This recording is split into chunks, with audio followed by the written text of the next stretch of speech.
In our first presentation, Faces of Change, Understanding Generational Differences in the Workplace, we explored the life influences, traits, and work styles of 5 primary generational groups: the Traditionalist, Baby Boomer, Generation X, the Millennial, also known as Generation Y, and Generation Z, or the I generation.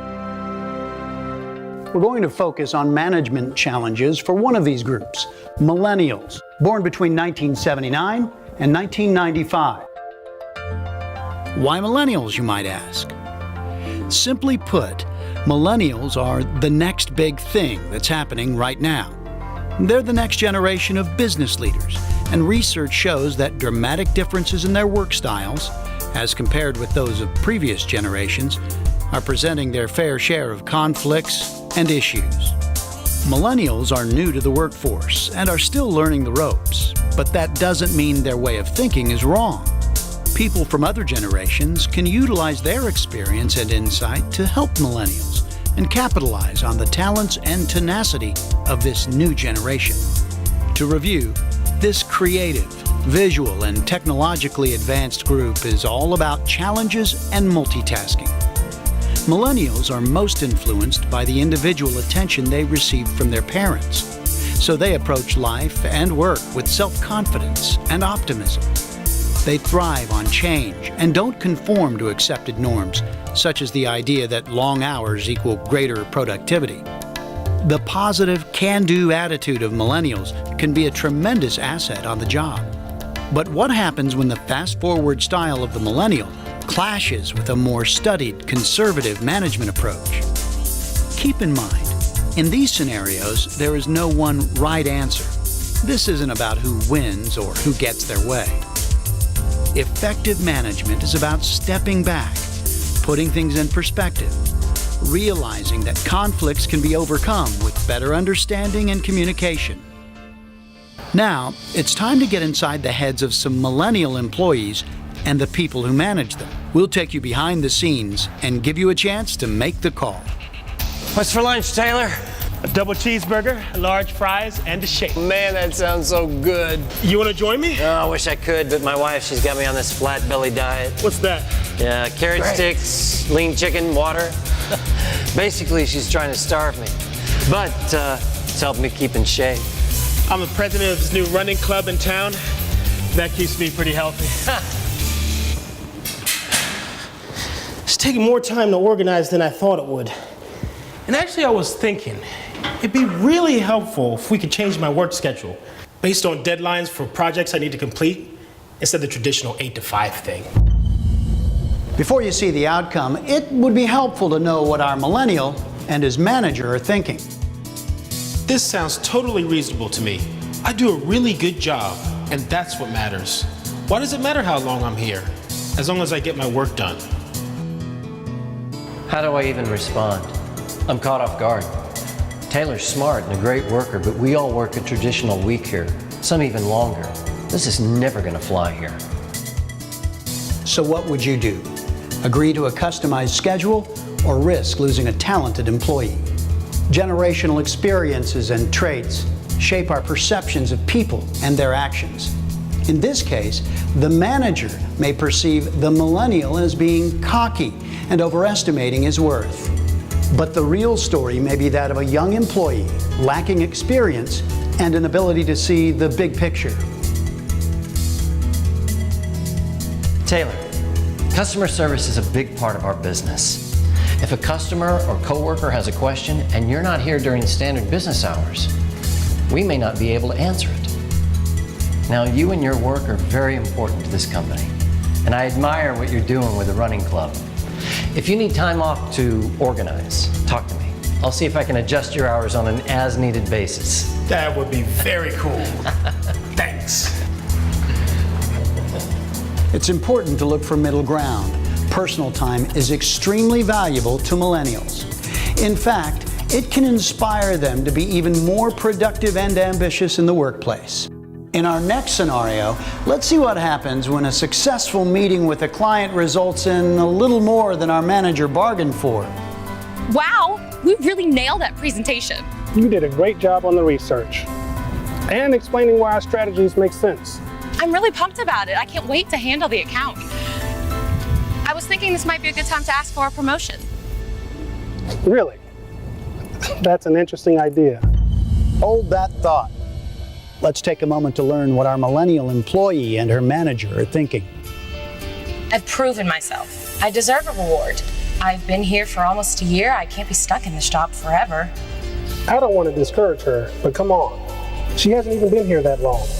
I thought she had more tact. If you were Madison's manager, how would you handle the situation?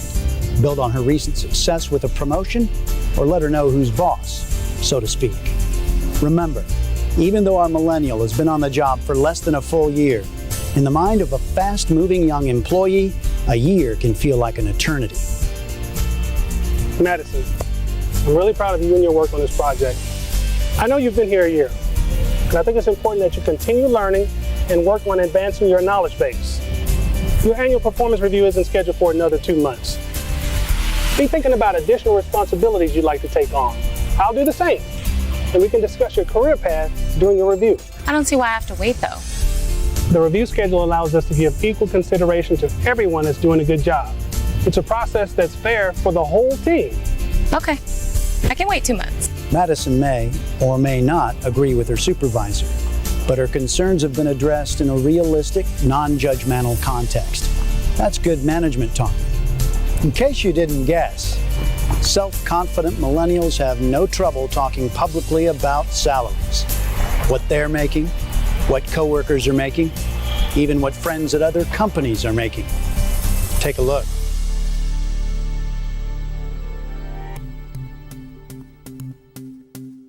Have you completed the inventory list yet? Yeah, I finished that about 15 minutes ago. Oh, great job. Yeah, you know, I got a buddy at that firm downtown. Sometimes it takes them all day to do their inventory. Wow, really? Yeah, and they get paid $5 an hour more than I do. Oh, are you thinking about going to work there? No, that's not what I mean. I just wonder why they're being paid more to do the same work slower. No matter what our millennial says, do you detect a bit of the grass is always greener on the other side? Jake is making a lot more than I did when I worked in that position. He just got out of school. I would hate to lose this guy, though. I deserve better. I don't understand the big deal. Why am I wasting my time here? I work too hard and do too much already. In today's economy, you might think everyone would be grateful to have a job. But once again, the problem here isn't a lazy or bad employee. It's just one with limited work experience. Jake, you're very responsible and a valued employee. Thanks. And I want to keep you on my team. And as your employer, we need to stay competitive. But it would help me to know what other things are in your friend's compensation package. Does their company provide health insurance, paid vacation, and comp time like we do? They are expensive to buy as an individual, and we cover those costs for you. I really don't know what their company offers them in addition to their salaries. I'll tell you what, we'll take some time and we'll go over your entire compensation package.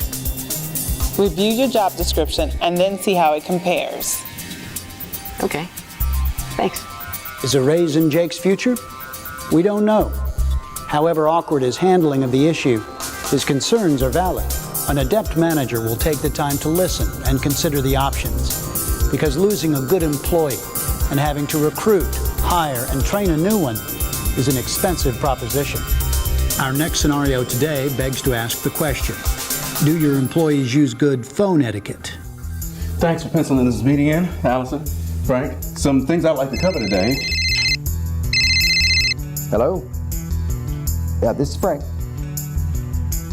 I tell you what, I'm in the middle of a meeting right now. Can I call you right back? Okay, thanks. Sorry. Allison, could you join us, please? It's urgent business. A client's texting me. As I was saying, our biggest opportunities for revenue this quarter could be from the energy sector. Did you happen to bring your projections with you? Yeah, hang on. I can pull it up right now. Just a second. We'll wait out, brother. Hey, Chuck, this is Frank. Yeah, could you bring me those projections for our energy clients? Yeah. Yeah. Well, your guess is as good as mine on that one. It may not be pretty, but it's real. And while we could argue that our millennial and baby boomer employees aren't paying attention at all, it's worth a glimpse into everyone's heads. I don't know why Allison is on her phone. I have 40 people who report to me. I have to stay in contact with them in case they need me. These meetings are such a waste of time. I wish we all can just text. I have so much other work to do. What are they doing on their phones anyway? No one is leaving this room until I have their full attention. I'd like to throw those phones in a river. So much for successful employee engagement.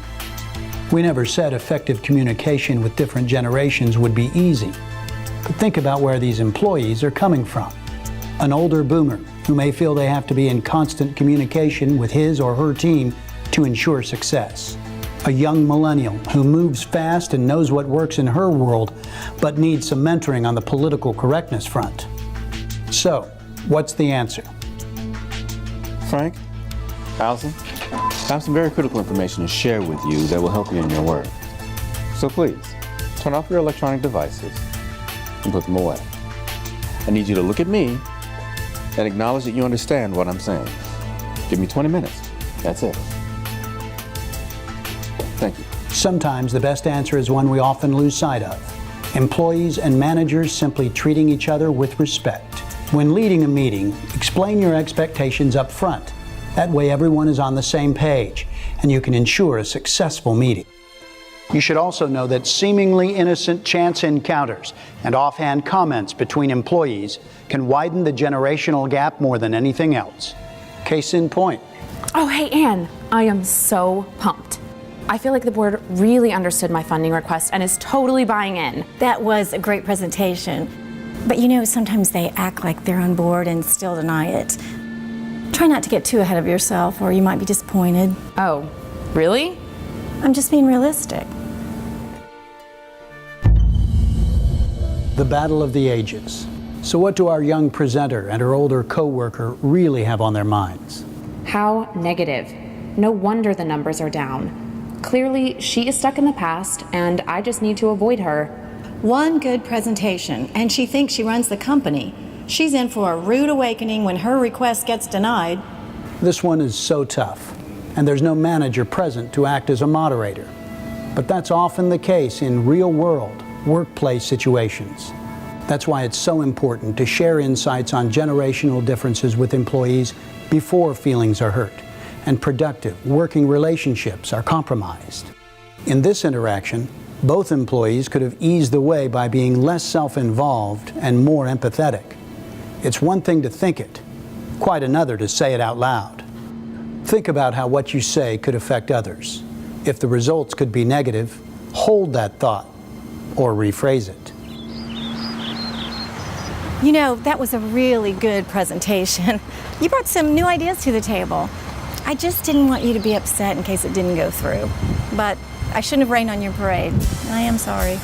That's okay. I understand. I appreciate the heads up, though. Maybe next time we can work together and get through some of those barriers you went through in the past. Remember, despite our differences, we're all human. Effective management is about approaching every work situation or conflict with a higher degree of insight. Do that, and you'll be surprised by how well things work out.